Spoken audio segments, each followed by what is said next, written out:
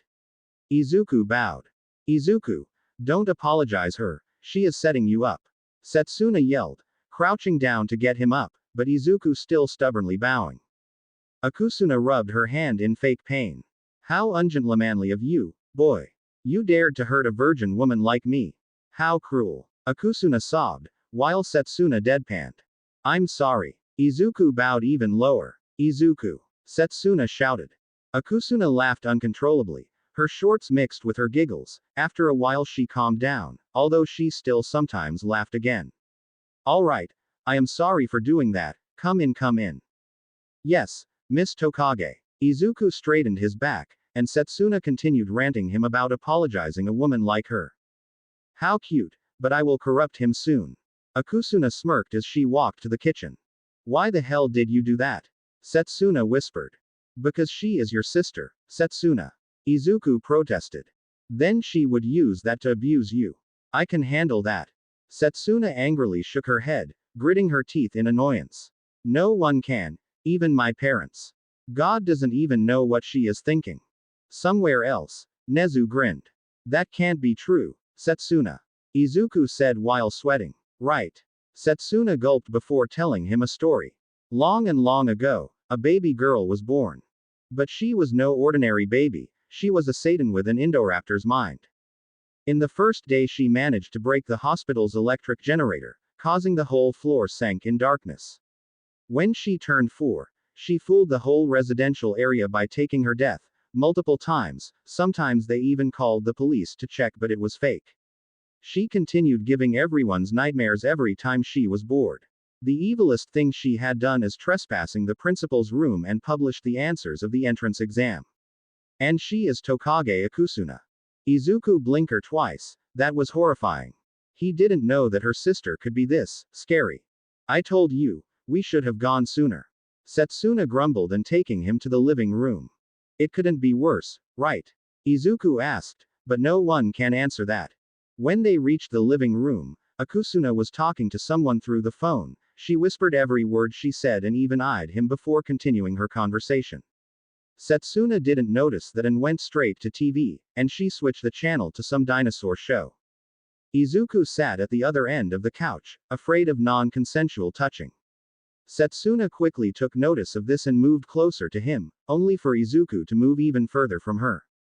You can't escape my wrath, Broccoli-chan. She moved closer and Izuku moved farther, while Akusuna was chuckling. They kept doing their childish game until Akusuna had enough, she would do what she had to. She turned off her phone and closed her distance between her and the couch. The young couple resumed their game and looked at her, feeling confused. Akusuna smirked before sitting between them, ending their game. Oi oi oi, what the hell are you doing? Setsuna asked her sister. Nothing much, runt. Just sitting. She whistled innocently. Setsuna gritted her teeth in fury, but she couldn't do anything right now. Words can't change a stubborn person like her, so she crossed her hands and pouted. What's wrong, runt? Can't cuddle with your boyfriend? She mocked her sister. Setsuna gritted her teeth in annoyance. She wanted to make her sister jealous, because she had been single for a long time now, this is her chance. But the older Tokage was smarter, she was always a few steps ahead of her. Setsuna furrowed her eyebrows, grumbling some gibberish before continuing her show. The show itself was nothing special, just an animation about two T-Rex falling in love, mating and then bam, a lot of eggs. Setsuna loved this dinosaur trope, because it made dinosaurs just an animal, not like some bloody thirsty walking terror. The parents were watching their offspring fighting each other. The two dino babies are annoying as hell. Instead of fighting they tried to catch the small pachycephalosaurs, they kept chasing it through the wood, often interrupting other dinosaurs' business, and poor Ankylosaurus got stepped on the head. After a while, two babies lost the Pachy and went deeper into the wood. Suddenly an acorn dropped from the trunk. The Rexies took notice of this and tried to chew it. The sibling tried to snatch it from its mouth. The two certainly didn't notice a shadow slowly covering them, it was enormous. Setsuna held her breaths. She is not a fan of dinosaurs killing each other, especially baby dinosaurs getting devoured. She watched as the two small lizards being terrified when it spotted the danger, the large T-Rex wasting no time killing them all. The pterosaurs flied away due to the roar. The parents heard it and immediately rushed toward the source, hoping their babies are okay. They ran through the wood, checking every corner. The father finally smelled his baby's scent and they rushed there, only to see puddles of blood. The mother smelled it to identify it as the offspring or not. Sadly they are. The mother immediately had a breakdown and roared in agony before an ad popped up. They goddamn put an ad right after the roar. It made me think that the dinosaurs are advertising. Akusuna yawned before getting up. Mom and dad are not home tonight. They are currently working overtime, so I will make dinner. That's great, Mrs. Tokage. Izuku was happy that they finally have something to eat soon, because Setsuna ate all of the cookies. Akusuna waved her hand. Call me Akusuna or Sis Akusuna. Because we are gonna be in law soon. She flashed him a grin and winked at him. Izuku tried to ignore her flirt and beamed. Thank you for making dinner, Akusuna-san. She smiled before disappearing into the kitchen. They didn't know that she took out her phone to see a notification. The sexiest woman. I am nearly here. Remember, bring her to the garden. Make some good reason to bait her. Akusuna smirked at the message. Their plan is about to happen. Dinosis's better version. He is here now. Be here before dinner. She put her phone back into the pocket and looked at the living room. The TV was still airing some dinosaur documentary, but something was off. The green-haired child was sitting really close to Setsuna. She smirked before detaching her eye and moved it near the couple. Let's see how couple they are. She thought before stealthy moving her eye near them, and she was furious. They are hugging. No, they are cuddling. Akusuna gritted her teeth in envy. Her sister dared to have a boyfriend when she was having none. Don't be sad, Setsuna. Izuku patted her shoulder. I hate seeing baby dinosaur being eaten. I just hate it. Setsuna whimpered. It's all right. I don't like that too. But look, there are still one left. Izuku pointed at the screen. The channel was showing another baby dinosaur was playing around the beach, with its parents resting somewhere in the wood. You are right, life finds its way. Setsuna wiped a tear off her eye. Suddenly a meteorite crashed and killed everything living creature. This sent both Izuku and Setsuna into silence.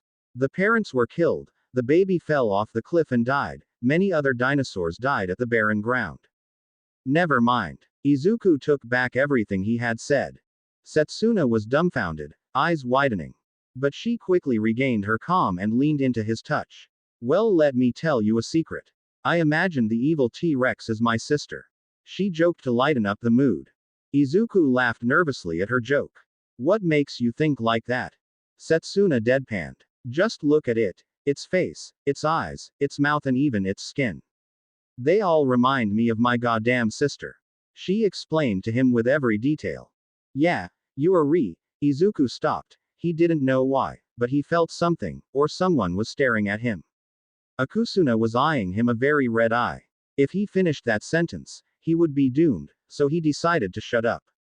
Akusuna was angry but help was coming, so she decided to control her anger.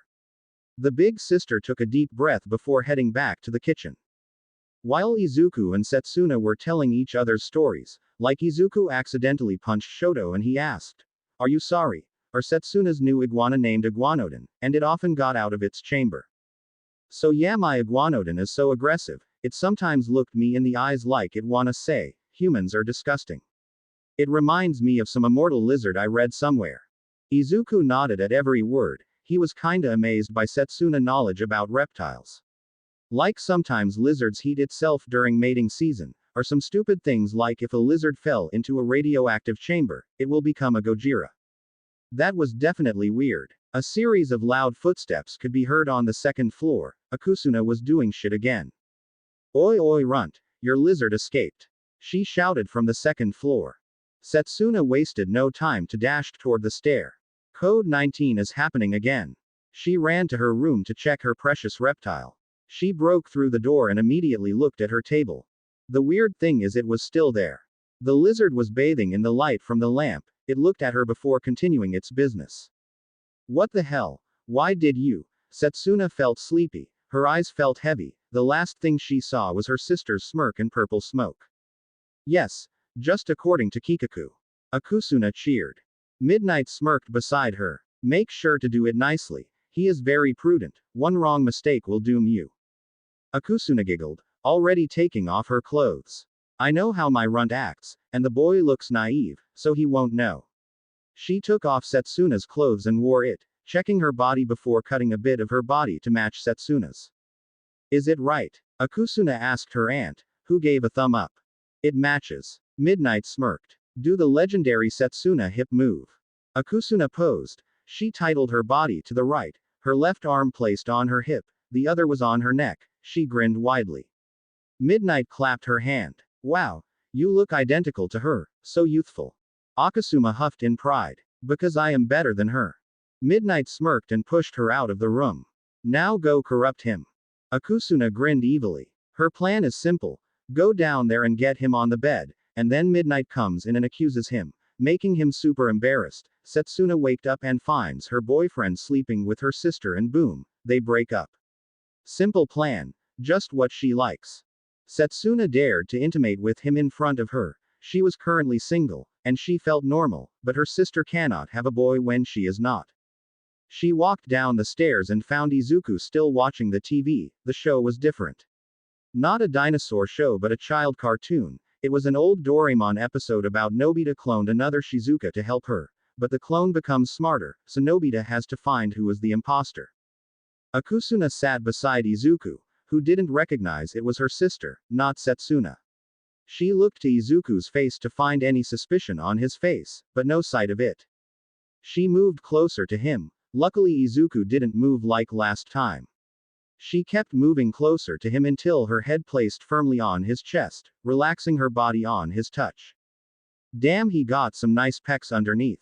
She blushed slightly at the sensation of muscle touching her back. He still didn't realize that. Let's get this done. She jolted up, startling Izuku. Hey Izu. You know when lizard mating season is? Izu. She usually calls me Broccoli-chan.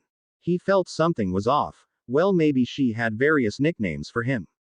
It's usually March to late April, I think. How about we defile the nature? She smirked at him with seducing eyes. How? We do it early. She winked at him. Izuku blushed. No, premarital sex is a sin. Abara always said that to Setsuna every time she made a porn joke. Izuku was not religious, but he knows the boundary of what a couple should do. Sex is cool and great but not here. Setsuna, your sister is gonna find out. He is not ready to do it but also ready to do it at the same time. Nah, she is still goddamn sleeping somewhere. She abandoned the dinner, so we have time. She licked her lips and grinned widely.